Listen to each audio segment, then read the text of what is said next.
नमस्कार दोस्तों, मैं हरपाल सिंह दर्द SV न्यूज़ इंडिया से।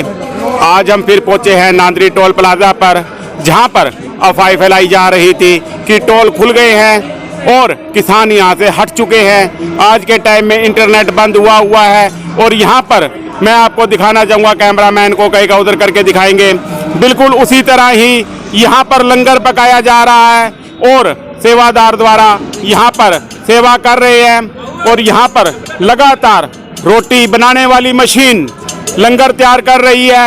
और जैसे कि यहाँ पर सेवादार कंटिन्यू यहाँ पर सेवा कर रहे हैं और रोटी बनाने वाली मशीन रोटी पकाने का कार्य कर रही है। और हमारे साथ कुछ गांव के लोग यहाँ पर जुड़े हैं और हम उनसे बातचीत करेंगे, क्या उनका प्रोग्राम है, किस प्रकार की वो मुहिम चला रहे हैं। राम राम ताऊ। राम राम भाई। क्या नाम है ताऊ? किरण जी। कौन से गांव से हो जी? मोची है। वो कट्ठे पड़ा है? ये गोरखपुर से आगे। तो क्या मुहिम चला रखी है ये बाप ने? बात में कभी को छोटा क्षण मोदी भाई हैं। उड़े गए थे आप?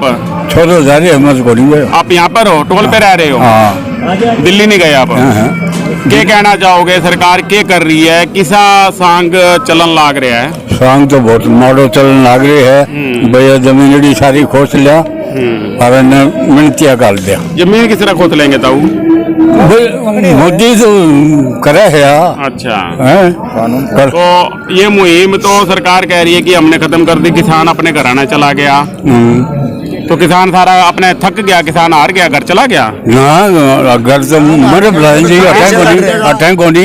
अटैक होनी पूरे डट के रहोगे। हाँ। कितने छोरे हैं?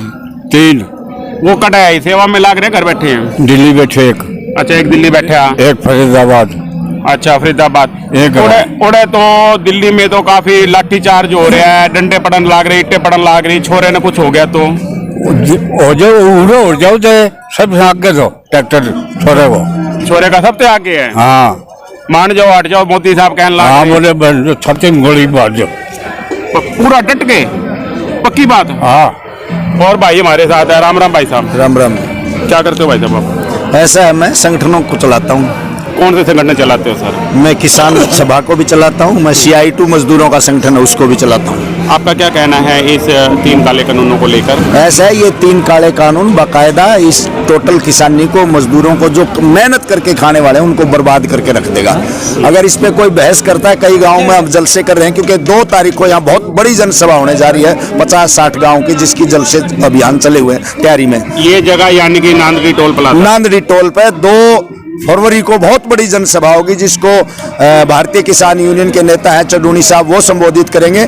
अखिल भारतीय किसान सभा के राष्ट्रीय अध्यक्ष हैं जो महाराष्ट्र से हैं, कितने बड़ा आंदोलन वहाँ चला, वो इसको संबोधित करेंगे। इधर पंजाब की जत्थेबंदियों से भी बात हो रही है, कोई नेता वहाँ से भी मिल जाए, आज शाम तक क्लियर हो जाएगा। बहुत बड़ी जनसभाएं करने जा रहे हैं। जो सरकार हमेशा बदमाशी कर रही थी, वो एक गाजीपुर बॉर्डर की घटना को लेकर उस तरह का यहाँ भी पुलिस से और प्रशासन से धमकियां मिली कि हम ये टोल प्लाजा है ना खाली करवाएंगे, लंगर बंद करवाएंगे। उसी दिन हमने रात को यहाँ हाजिरी बढ़ा दी, 200 लोग यहाँ आराम से बैठ गए। उसके बाद लगातार रात को भी हम अकेला, ये लंगर चलाने वाले साथी नहीं रहते। यहाँ पर पुलिस प्रशासन आया था? बिल्कुल प्रशासन आया था, उन्होंने कहा कि भाई जल्दी करो, इसको खाली करो। हमने कहा खाली नहीं करेंगे बिल्कुल, तभी हमने सूचना दी गाँव में। आगे अपने आप चले गए आराम से? चले गए, क्यों नहीं जाएंगे? नहीं चले जाएंगे तो और क्या करेंगे वो? नहीं, उन्होंने कुछ कहा को नहीं था? नहीं कहेंगे कैसे? हमारी ताकत इतनी बड़ी बड़ी की, उन्होंने एक बार थोड़ा बहुत धक्का, हमने कहा मर जाएंगे, हम पीछे नहीं हटेंगे। आपको मालूम है कि हमारे शहर के आंदोलन को कमजोर करने के लिए, आंदोलन ना दिखाने के कारण कुछ नेट बंद हुए पड़े हैं। इस पर आपका क्या कहना है? कितना नेट बंद होने से फर्क पड़ रहा है किसान के मैसेज में? कुछ नहीं फर्क पड़ रहा, फोन हो गए, फटाफट हम बात कर लेते हैं, दिल्ली भी बात कर लेते हैं, यहाँ भी बात कर लें। नेट बंद करे रखो अपने नेट बंद। लेकिन ये नेट दिल्ली आपकी बात होती है? दिल्ली बिल्कुल बात होती है। वहाँ का क्या हाल चाल है? बिल्कुल बंद है। मैं कल शाम को, कल सुबह 7 बजे जैसे बंद है पूरा दिल्ली के चारों ओर। पुलिस फोर्स भी वहाँ मजबूत है और हमारे किसान भी वहाँ मजबूत है। जब हमने उनसे बात की कि जी नेताजी बताओ क्या हाल है, बोला आप फील्ड में मजबूती से गर्म रहो, यहाँ कोई चिंता करने की जरूरत नहीं, हमारे पास बहुत ताकत बढ़ गई है, यहाँ हम डरते नहीं किसी से। यहाँ पर भी पुलिस प्रशासन द्वारा किसानों के ऊपर कोई केस दर्ज किए गए हैं? एक बार किए थे जब वो डिप्टी स्पीकर है रणबीर गंगवा जी, उनके, क्योंकि हमने बहिष्कार कर रखा है जेजेपी के और बीजेपी के जितने भी मंत्री हैं, विधायक हैं, किसी का भी कोई कार्यक्रम हम किसी गांव में शहर में नहीं होने देंगे। उस आह्वान के तहत उसका विरोध किया था आर्य नगर में, तब मुकदमे दर्ज हुए थे, वो वापिस हो गए हैं। क्या आपका आंदोलन शांति प्रिय है? बिल्कुल शांति प्रिय। और मुकदमों पर मैं ये कहना चाहता हूं, पुलिस प्रशासन सरकार को हमारी खुली चैलेंज है, वो किसी भी प्रकार के मुकदमे दर्ज करें, हम सहन करने के लिए तैयार हैं। बिल्कुल हमारा आंदोलन जो है बिल्कुल शांति प्रिय है और बिल्कुल शांति प्रिय रहेगा। हमारी खट्टर साहब भी एक शांतिपूर्वक रैली कर रहे थे, वो किसानों ने रोक दी। नहीं, वो शांतिपूर्वक थोड़ी भरम फैलाने की रैली कर रहे थे। जब हमने तय कर रखे हमारे संगठनों ने कि हम इन सरकार के काले कानून जिन्होंने लागू किए हैं, इनके किसी के भी कोई कार्यक्रम नहीं होने देंगे, इसीलिए कार्यक्रम नहीं होने देंगे हम। स्वतंत्र भारत के अंदर हर एक को रैली करने का अधिकार है। क्या हम किसान लोग रैली कर रहे हैं और बीजेपी वालों को रैली करने से रोका जा रहा है, इसका क्या मतलब है? नहीं, वो हमारे को नहीं रोक रहे, हमें कब जाने दे रहे थे दिल्ली। 26 नवंबर को जब ये नांदेड़ टोल से हम शामिल हुए थे, हमने भोडा का बैरिकेड को पाड़ा, ये इधर आपका मेहंदा गड्डी में बोर्ड लगा रखा था बैरिकेड, उधर बड़े बड़े, मतलब ऐसा पहली बार हुआ, गड्ढे खोद दिए। जब किसान रोड जाम करता है, मुकदमे दर्ज हो जाते हैं। सरकार खुद रोड तोड़ रही है, प्रॉपर्टी सरकारी तहस नहस कर रही है सरकार खुद, उन पर ऊपर मुकदमा क्यों नहीं दर्ज होना चाहिए? उनके ऊपर भी मुकदमा दर्ज होना चाहिए था। ये गलत हुआ है बिल्कुल, सरकार वो रोक रहे हैं। प्रजातंत्र में क्या 26 जनवरी को सरकार ने रैली की इजाजत दे दी थी और कुछ किसान भाइयों द्वारा बताया गया कि वो बैरिकेड नहीं हटाए गए और इस करके बैरिकेड को हटा के आगे बढ़ते वक्त पुलिस ने गोलीकांड किया। हाँ बिल्कुल, मतलब जो आप पुलिस प्रशासन ने जो रोड तय किए थे, जो परेड के रोड थे, किस रोड से जाना, उस रोड के ऊपर बैरिकेड लगाने की क्या जरूरत थी? बाकायदा 4-4 बैरिकेड लोगों ने तोड़े हैं। एजेंडे के अंदर लाल किला तो नहीं था?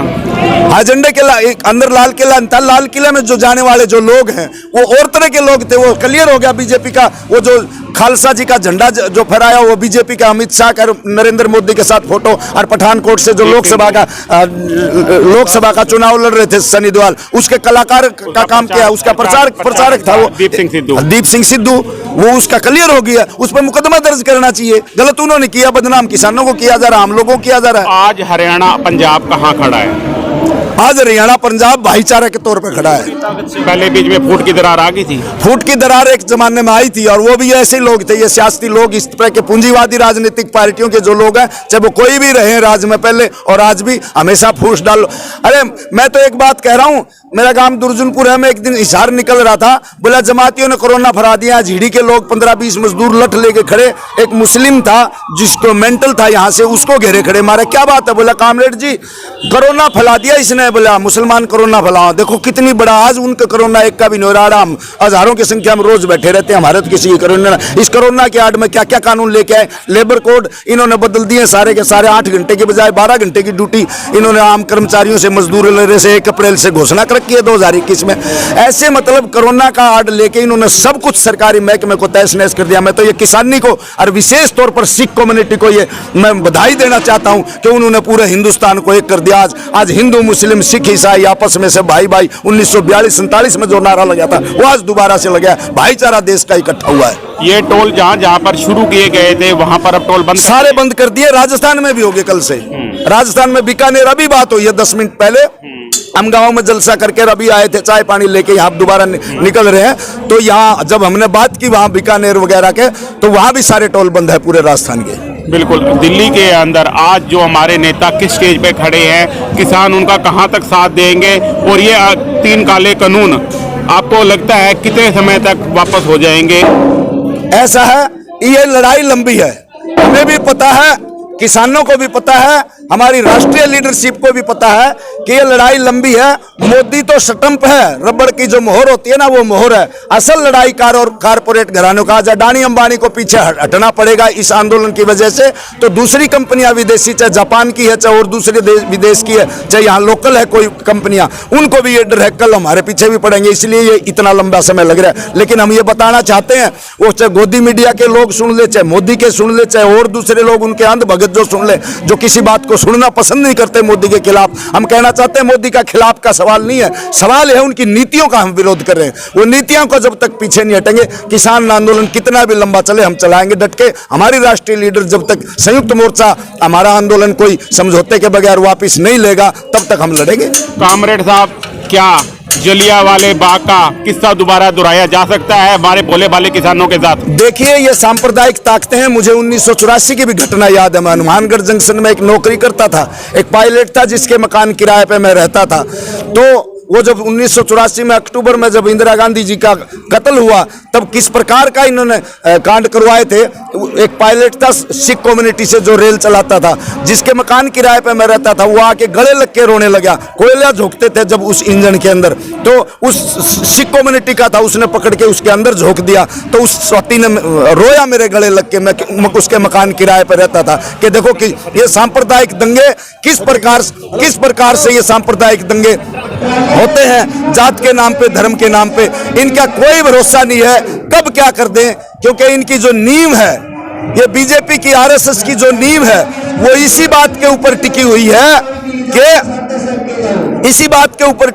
वो इनकी नींव के देश में दंगे फैलाए जाने हैं, लंबे समय तक राज करना है। तो इसलिए लोगों को इतना नचोड़ दो, जो रोटी मिल जाए तो उसी को विकास समझिए। ऐसी नींव टिकी, फूट डाल लो, राज करो, सीधी सी बात है। इनकी नींव देश की आजादी के आंदोलन में नाखून भी नहीं कटा। इनका वीर सावरकर, जिसको ये बड़ा अपना शहीद मानते हैं, 6 बार उसने शहीद आजम भगत सिंह जैसे लोग तो कहने के बावजूद भी वो पीछे नहीं हटे, फांसी चढ़े, और उन्होंने माफीनामा, वीर सावरकर ने 6 बार एप्लीकेशन दी अंग्रेजों को, तब माफ किया, जेल से बाहर निकाला। मोदी साहब तो ये कह रहे हैं किसान पहल करे, किसान आए हमारे पास बैठे, हम किसान से वार्ता करने के लिए तैयार हैं। क्या किसान पहल करेगा, मोदी साहब के पास जाएगा? जब तक सरकार बुलाएगी नहीं जाएंगे। और हम तो कहना ये चाहते हैं, गांव का एक सरपंच है, ये हमारे हिंदुस्तान का सरपंच है, गांव का सरपंच गली बनाने लग जाए और पूरा गांव विरोध कर दे कि ये गली नहीं बननी चाहिए, तो सरपंच क्यों बनाए भाई? वही बात यह है, जब पूरा हिंदुस्तान का किसान मजदूर सब विरोध कर रहा है, तो तुरंत रद्द कर देना चाहिए, बुलाने की जरूरत भी नहीं है। संसद बुला के उसमें कह दे ये कानून खत्म है, बस इतनी देर लगेगी, हम चले जाएंगे अपने घर को। बिल्कुल जी, बिल्कुल।